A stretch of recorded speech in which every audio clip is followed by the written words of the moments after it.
Hello, I am Sunayan Sharma, a naturalist and a writer.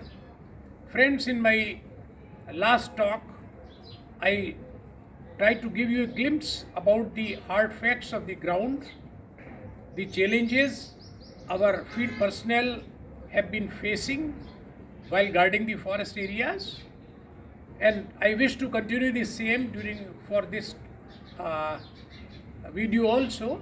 But in between came the big tragedy of Uttarakhand, where the Himalayan glaciers burst near the Joshimath area in India. Well, as you are aware, that on last February 7, this tragedy took place, which not only costed thousands and thousands of crores in the form of washing away of the major portions of two mega hydro projects in that area, but also claimed more than 200 human lives and several other animals. Well, I couldn't stop myself from sharing my views with the viewers, especially on the ecological aspect of this tragedy, and of course, to pay my tribute to those who have lost their lives, the innocent workers and the villagers.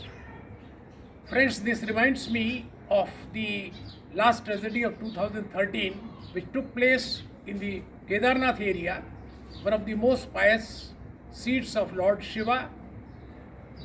That time it took a toll of more than 10,000 human lives and innumerable animals. But of course, though the losses in the form of the construction areas got replenished by the governments by pumping in lots of money on these fabrications. And not only this, the governments have come out with an ambitious project of joining various religious seats of this area by a network of the national highways.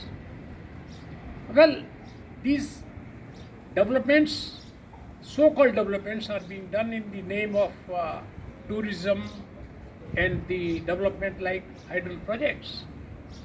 I am not against the development, but of course, I am an ardent supporter of eco-friendly development, the development which is sustainable. Now, what this all, which is going on, is it really sustainable? I am afraid it is not.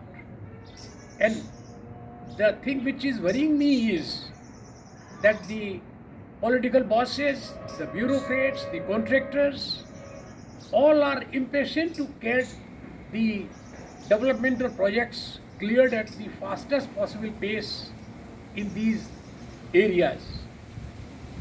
Governments hail as they are building an image of development friendly governments.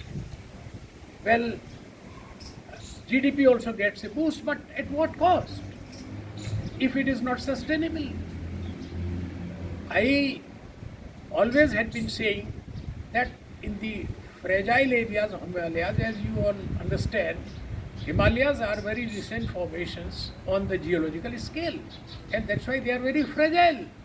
Now, in these areas, all the projects which are yet pending to come or they are already under construction stage should be reevaluated minutely so that only these sustainable works should continue, otherwise not.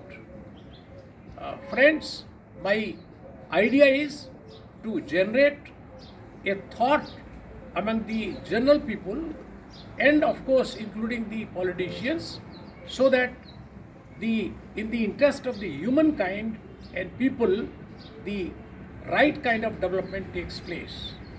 I request you to put your comments and give the suggestions on my videos so that I may include the topics more close to your hearts in the coming videos, of course, pertaining to the conservation of nature. Thank you.